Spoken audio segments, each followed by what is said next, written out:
အားလုံးပဲမင်္ဂလာပါဒီနေ့မှာတော့ဒီမြန်မာနိုင်ငံလူငယ်တွေအတွက်ကောဒီဂျပန်မှာရောက်နေတဲ့လူငယ်တွေအတွက်ကောကျွန်တော်ဒီ IT ကိုပေါ့နော် IT career ကိုအခုမှစပြီးတော့ခြေလမ်းစကျင်တဲ့သူတွေပေါ့နော်ဒီ programming အခြေခံနဲ့လုံးဝမရှိဘူးကျွန်တော် IT တက္ကသိုလ်တွေပါလည်းမတက်ခဲ့ရဘူးပေါ့နော်အဲ့လိုလူတွေအတွက်ကျွန်တော်အဓိကထားရည်ရွယ်ပြီးတော့ဒီຢာလေးကိုကျွန်တော် knowledge sharing အနေနဲ့ကျွန်တော်တင်ပေးတော့မှာပဲဖြစ်ပါတယ်ဘာအကြောင်းလဲဆိုတော့သူကကျွန်တော်တို့ဒီ coding တွေပါတိတ်ပြီးတော့မရေးရတယ်ပေါ့နော် Salesforce ဆိုတဲ့ဒီ platform တစ်ခုပေါ့အဲကြဒါကကျွန်တော်အခုလက်ရှိဒီဂျပန်မှာလဲကျွန်တော်ဒီ Salesforce နဲ့ပတ်သက်ပြီးတော့အလုပ်လုပ်နေတာဖြစ်ပါတယ်အဲ့တော့ကျွန်တော်ဒီအကြောင်းအရာလေးကိုမပြောခင်ကျွန်တော်အရင်မိတ်ဆက်ပါမယ်ကျွန်တော်ကဒီဂျပန်နိုင်ငံမှာ Salesforce နဲ့ပတ်သက်ပြီးလုပ်နေတာ3နှစ်ကျော်ရှိပါပြီဟုတ်ကဲ့အဲ့တော့ပထမအဆုံးအနေနဲ့ဒီ Salesforce ဆိုတာဘာလဲပေါ့နော် Salesforce ဆိုတာဘာလဲဆိုတော့ကျွန်တော်ဒီမှာကျွန်တော်ရေးထားသလိုပဲသူက beginner guide ဒီ programming tutorial နဲ့ပတ်သက်ပြီးတော့ကျွန်တော်ဒီနေ့ episode 1လေးကိုစပြီးတော့မိတ်ဆက်ပေးပါပေါ့နော်သူက CRM လို့ခေါ်တဲ့ဒီ customer relationship management တွေရယ်ဒီ project တွေပေါ့နော်အဲ့လိုပုံစံမျိုးမှာဟုတ်ပြီဒီနေ့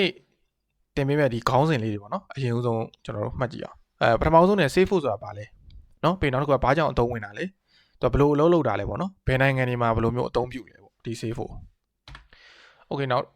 ခုက Salesforce ဆိုတာဘာလဲပေါ့နော် Salesforce ဆိုတာကျွန်တော်တို့ဒီ cloud ကြောကြီးပေါ်မှာပေါ့နော်သူကအလုပ်လုပ်ရတဲ့ system platform ကြီးပေါ့နော်အဲ့ဒီ cloud based CRM platform လို့ခေါ်တယ်သူကဘယ်လိုမျိုးလဲဆိုတော့ဥပမာကျွန်တော်က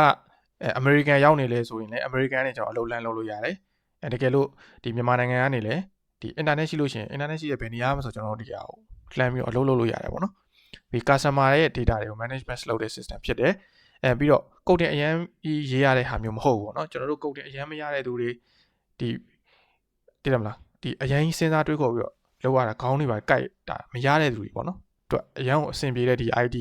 career တစ်ခုပေါ့ administration ဘိုင်းရှိသလိုဒီ developer ဘိုင်းတွေလည်းရှိတာပေါ့နော်ဒါနောက်မှကျွန်တော်ဖြည်းဖြည်းချင်းပြောပြပေးပါမယ်ဟုတ်ပြီအဲ့တော့ Salesforce ဆိုတာဘာလဲဆိုတာကျွန်တော်ဒီမျက်လုံးထဲမှာမြင်သာသွားအောင်လို့ကျွန်တော်ရဲ့ profile လေးကိုကျွန်တော်မိတ်ဆက်ပြီးတော့ like ပြီးတော့ပြပေးမယ်နော်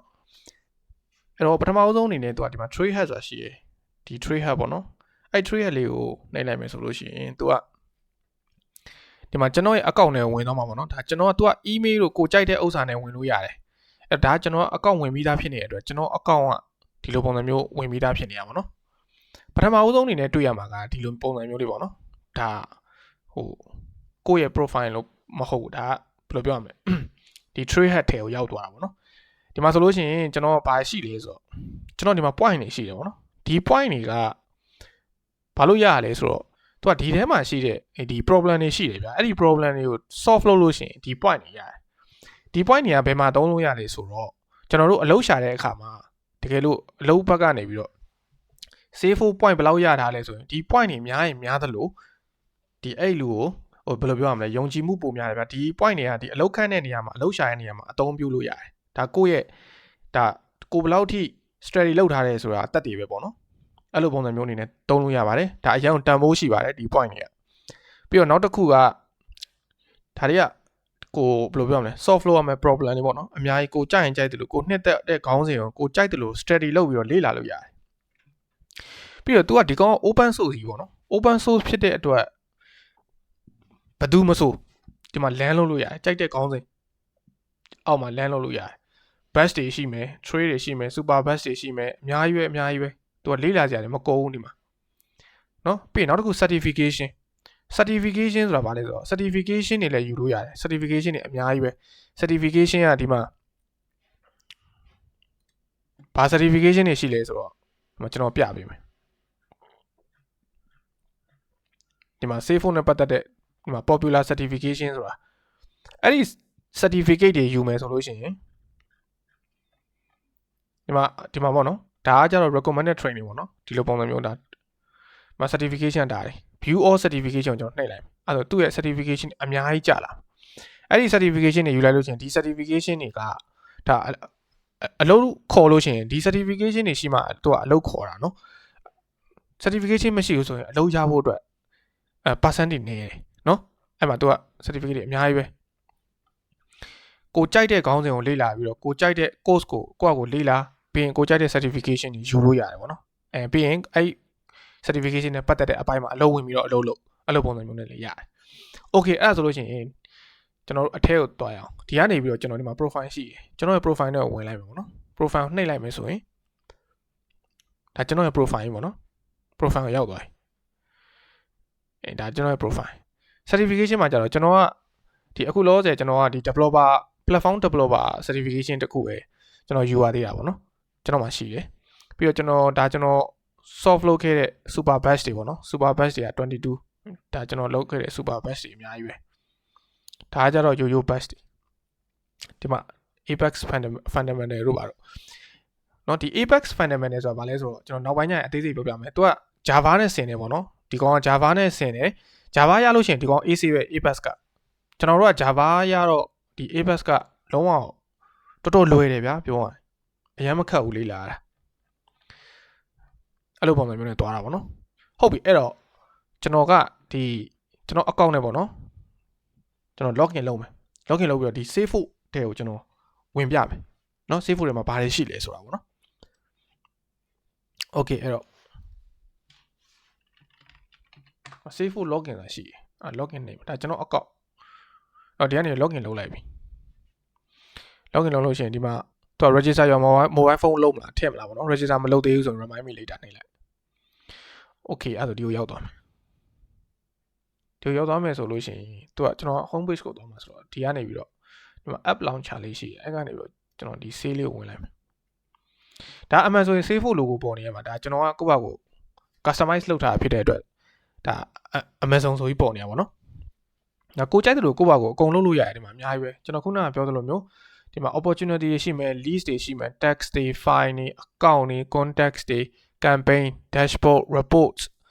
not chatter group calendar people case အများကြီးပဲเนาะဒါအကုန်လုပ်လို့ရတယ်ဒီကကိုကြိုက်တာเนาะ customer management relationship ဆိုတဲ့အတိုင်းဒီ customer တွေဘာဖြစ်ချင်လဲဘာလိုချင်လဲเนาะဘာလုပ်ချင်လဲအကုန်လုပ်လို့ရတယ်ဒီမှာဒါတော့ဒါ save ဖို့ဆိုတာဒါပေါ့နော်ပြီးတော့အဲ့မှာဘာရှိလဲဆိုတော့ကျွန်တော်ဒီမှာ setting လေးရှိရပါတော့ဒီ setting ကနေတွားပြီးတော့ကိုကြိုက်တာလုပ်လို့ရတယ်ပြီးရင်ဒီ developer console ကနေတွားပြီးတော့ကိုကြိုက်တဲ့ data တွေကိုကိုဆွဲထုတ်ယူလို့ရတယ်ပေါ့နော်ကျွန်တော်နမူနာလေးအဲ့မှာကျွန်တော်ကဒီထဲမှာပေါ့နော်ဒီ account နဲ့က data လေးတစ်ခုကိုကျွန်တော်ဆွဲထုတ်ပြမယ်ပေါ့နော် account နဲ့ကိုတွားလိုက်မယ်တွားပြီးတော့ဒီနာမည်လေးတစ်ခုပေါ့နော်ဒီနာမည်ထဲမှာ detail ရှိဒီတွေကသူ့ရဲ့ကျွန်တော်တို့ကဒီ address ပေါ့နော် address တွေဘာတွေအကုန်လုံးကျွန်တော်ဆွဲထုတ်ပြမှာဒီမှာဒီလိုပုံစံမျိုးလေးနော်ဒီမှာ415ဒါသူ့ရဲ့ billing address ပေါ့ okay အဲ့တော့ကျွန်တော်ကဘာကိုသွားမလဲဆိုတော့ဒီမှာဒီ setting ပုံစံလေးရှိရပါတော့ဒီ2လေးဒီမှာသူက developer console ဆိုတာရှိအဲ့ developer console လေးကိုနှိပ်လိုက် developer console နှိပ်လိုက်ဒီကိုရောက်ဒါကျွန်တော်အရင်ထုတ်ထားတဲ့ဟာပေါ့နော်အဟောင်းလေးဆိုပေါ်နေအဲ့မှာကျွန်တော်ဘယ်လိုထုတ်မလဲဆိုတော့ခုနကကောင်ပေးရလဲဆိုတော့ဒါ account ဆိုတော့ကျွန်တော် account ကနေထုတ်မှာပေါ့နော် account ကကျွန်တော်တို့ကဒီကနေတွားပြီးတော့ဒီမှာ active object ဆိုတာလေးရှိတယ်အဲ့ဒါကိုနှိပ်လိုက်လို့ရှိရင်သူ့ရဲ့ account fees and relationship ဆိုတာရှိတယ်သူဘာ fee တွေတုံးထားလဲပေါ့နော်အဲ့မှာကျွန်တော်တို့ဒီထဲမှာရှာလို့ရတယ်ခုနကကျွန်တော် address ဆိုလို့ရှိရင် address နဲ့ပတ်သက်တာအဲ့တော့ကျွန်တော်ဒီထဲမှာ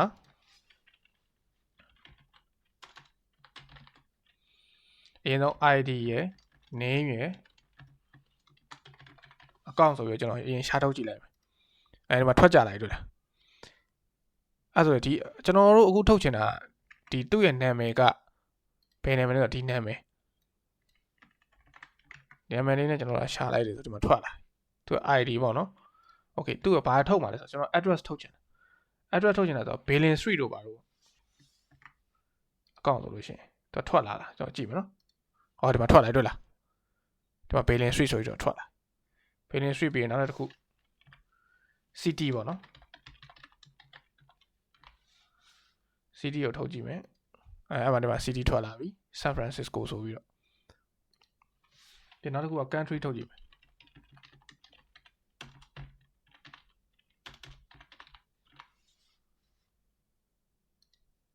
okay အဲ့မှာကျွန်တော်တို့ဒီမှာ condition ထည့်ထည့်မယ်ပေါ့နော်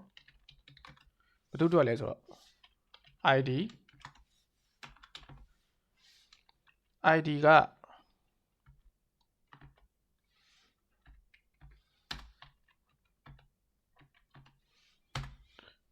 ဒီအပေါ်ဆုံးက ID ပေါ့နော်ဒီ ID ကဘယ်မှာသွားကြည့်လို့ရလဲဆိုတော့ဒီကောင်လေး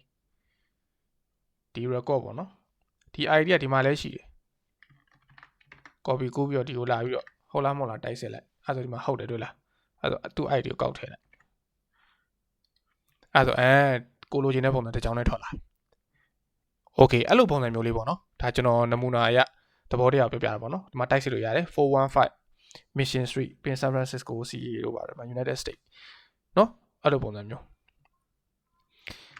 ကဲဒါလောက်ဆိုရင်ဒီ Safe Food ဆိုတာဘာလဲဆိုတာသဘောပေါက်သွားပြီထင်ပါတယ် Okay Safe Food ဆိုရဲဘယ်လိုပုံစံမျိုးလဲဆိုတော့ तू ကဒီကျွန်တော်တို့အလွယ်လွယ်ရှင်းပြရင်အိတ်ဆေးလိုပုံစံမျိုးပေါ့နော်ပုံမှန်ဆိုအိတ်ဆေးရှိရပေါ့အိတ်ဆေးကကျတော့ဒီတိုင်းဟိုပေါ့လောက်ရတာနည်းနည်းဟိုဖြစ်တယ် data တွေပါရှုပ်တယ်ဗျာဒီကောင်ကကျတော့အိတ်ဆေးတက်ပို့ပြီးအဆင့်မြင့်သွားတာပေါ့နော်ဒီ automation mind နဲ့ UI နဲ့ကိုပေါင်းလိုက်တဲ့အတွက်ပို့ပြီးအဆင့်မြင့်သွားတာအဲ့လိုပုံစံမျိုးသွားတာပေါ့နော် data တွေကို store လုပ်လို့ရမယ်ပြီးရင်ဒီအဓိကတော့ automation process ပေါ့နော်အဲ့ဒီ automation process တွေကအရန်အဆင့်ပြီးရပြီးရင် UI ကလည်းတော်တော်ကြီးကိုဘယ်လိုပြောရမလဲအသုံးပြုလို့အဆင်ပြေတယ်ပေါ့နော်အဲ့လိုပုံစံမျိုး Okay ပြီးတော့ဘာကြောင့်အသုံးဝင်တာလဲဆိုတော့သူကဒီကျွန်တော်တို့ဥပမာရုံးနေပါတယ်မှာဆိုလို့ရှိရင်ရှိတယ်ဗျာစာအုပ်ကြီးတွေနဲ့တည်တာစာအုပ်ကြီးတွေဘောပင်ကြီးတွေနဲ့ကျွန်တော်တို့ကသုံးနေတယ်ပေါ့နော်အဲ့လိုသုံးနေတဲ့ရုံးတွေကနေပြီးတော့အခုနောက်ပိုင်းကျတော့ကျွန်တော်တို့က digital kit ကိုရောက်လာတဲ့အချိန်မှာအဲ့ဒီရုံးမှာရှိတဲ့ system ကြီးတစ်ခုလုံးကိုကျွန်တော်တို့ကဒီ save folder ကိုကောက်ထည့်ပလိုက်တာပေါ့နော်အဲ့လိုကောက်ထည့်ပြီးတော့ဒီအလုပ်ကိုဆက်ပြီးတော့ run တာပေါ့ auto နဲ့ run တော့ဒါလူတက်တာလေဗျာဒီတည်တယ်မလား manual work short နိုင်တဲ့ဒီ automation or data entry ဒီ data တွေ entry တာကိုနောက်ကနေသူက batch run ချလိုက်ပြီးတော့သူကအဲ့လိုမျိုးထည့်တာပေါ့အဲ့လိုပုံစံမျိုးတွေလုပ်တယ်ပြီးရင်အမှားကင်းတယ်ပြီးရင်အချိန်ကုန်တက်တာတယ်ဒီအလုပ်ထဲမှာပို့ပြီးတော့ဒီ team work ပိုကောင်းတယ်ပေါ့နော်ပြီးတော့နောက်တစ်ခုကအတားချက်ကဘာလဲဆိုတော့ကျွန်တော်ကြိုက်တာပေါ့နော်ဘယ်နေရာမှဆိုလုပ်လို့ရတာဖြစ်တဲ့အတွက်ကျွန်တော်တို့ကဒီ remote work တွေပေါ်တယ်ပေါ့နော်ဒါ cloud based remote work ဒီကောင်ကအဲ့လိုမျိုး remote work အရန် opportunity ပေါ်ပါတယ်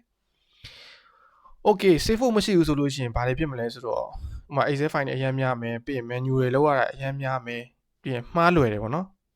ဒီ safe work နဲ့ကြတော့အရန်ကိုလွယ်ကူတယ်မြန်ဆန်တယ်တကယ် real time data တွေပေါ့နော်တေချာကြည့်လို့ရမယ်အဲ့လိုပုံစံမျိုးအဓိကတော့ customer တွေကိုရည်ရွယ်တာပါ safe work ဘယ်လိုလုပ်လို့လဲဆိုတော့ तू ကနားလည်လွယ်အောင်ပြောရလို့ရှိရင် तू မှာ object တွေရှိတယ်အဲ့ဒီ object တွေထဲမှာ तू ကဒီ customer ရဲ့ဒီ data တွေပေါ့နော်တိန်းတယ် user တွေကအဲ့ဒါကိုဒီ safe work platform ပေါ်မှာသုံးတယ်ပြီးရင် automation process တွေကိုဒီ admin က तू ကြိုက်တယ်လို့ပေါ့နော်စီမံခန့်ခွဲလို့ရတယ်အဲ့လိုမျိုး management လုပ်လို့ရတယ်အရင် analysis ဖြစ်တယ်ဗျာအဲ့လိုပုံစံမျိုးနဲ့တွားတာပေါ့နော်တော့ကဘာမှာအခုဂျပန်မှာဆိုလဲဒီ IT company တွေတော်တော်များများကဒီ safe work ကိုသုံးလာကြတယ်ဒီတချို့ company အကြီးကြီးတွေပေါ့နော်ဒီ AWS service အဲ့ဒီ company ကြီးတွေအောင်မှဒီလုံးဝတကယ်သုံးလာတာပေါ့နော်အများကြီးပဲဂျပန်မှာသုံးတဲ့ company တွေအဲ့ safe work သုံးတဲ့ company ဒီ US တို့ဥရောပဘက်မှာလည်းအများကြီးများပါတယ်အဲ့လိုပုံစံမျိုးနဲ့တွားတာပေါ့နော်ဘာလို့ safe work ကိုလေ့လာထားကြတယ်လဲဆိုတော့ तू ကဒါ safe work ကတကယ်ကို high demand scale ဖြစ်တယ်ပေါ့နော်တကယ်အဆင့်မြင့်တဲ့ဒါနောက်ပိုင်းမှာရေရှည်ပေါ့နော်ရေရှည်မှာလည်းဒီရရှိလေပို့ပြီးတော့အခုဆို AI တွေပါထွက်လာတာအတွက် agent force တွေပါထွက်လာတာပေါ့နော်အများကြီး तू က upgrade ဖြစ်ပြီးတော့အလားအလာကောင်းတဲ့ဒါ technology ပေါ့နော်ကို scale တစ်ခုပေါ့ကိုလုံးဝသိထားတဲ့ပြီးတော့နောက်တစ်ခုက coding အရင်မရဘူး IT opportunity အရင်များတယ်ဒီ global career မှာလည်းတွားလို့ရတယ်ပေါ့နော်ကိုတွားကျင်တဲ့နိုင်ငံအဲ့လိုပုံစံမျိုး Okay ဒါကြောင့်ကျွန်တော်ဒီ episode မှာဘာတွေလုပ်ပြသွားမလဲဆိုတော့ဒီ customer management system တွေလုပ်မယ်ပြီးရင်ဒီ contact တို့ပေါ့နော် account တွေ information တွေကျွန်တော် create လုပ်မယ်ပြီးရင် sales tracking တွေလုပ်ပြမယ် automation ဘိုင်းတွေကျွန်တော်လုပ်ပြမယ်ပေါ့နော်ဒီမှာဖြည်းဖြည်းချင်းကျွန်တော်episode လိုက်ကျွန်တော် video တွေလုပ်ပေးသွားပါမယ် Okay ဒီနေ့ကျွန်တော်ပြောပြခဲ့တဲ့အကြောင်းအရာတွေပေါ့နော်ကျွန်တော်တင်ပေးခဲ့တာဗါလေလဲဆိုတော့ safe work ကဘာလဲပေါ့နော် CRM platform ဖြစ်တာတွေပြီးရင်ဒီဘလို business တွေမှာအသုံးဝင်တာတွေရယ်ဒီသူကဘလို့လုပ်တာလဲပေါ့နော် data တွေကိုဘလို့ automation နဲ့ပေါင်းပြီးလုပ်တာတွေရယ်ဒီကမ္ဘာပေါ်မှာအခုလက်ရှိဒီ safe work ကိုဘလို့မျိုးအသုံးပြုနေကြလဲဆိုတာတွေပေါ့နော် Okay ဒီညီကုန်းချုပ်လေးပေါ့နော်ဘာလဲဆိုတော့ကျွန်တော်နောက် episode တွေမှာကျွန်တော်ခုနကပြောသလိုပဲ account တွေ create လုပ်မယ် contact တွေ create လုပ်မယ်ပေါ့နော်အဲဒါကြောင့်မို့လို့ကျွန်တော်ရဲ့ဒီ channel လေးကိုကြိုက်နေတတ်တယ်ဆိုလို့ရှိရင်ဒီ like and subscribe လေးနဲ့ ကူညီပေးသွားခဲ့ကြပါအောင်လို့ကျွန်တော်ပြောချင်ပါတယ်အားလုံးကျေးဇူးအများကြီးတင်ပါတယ်ခင်ဗျာ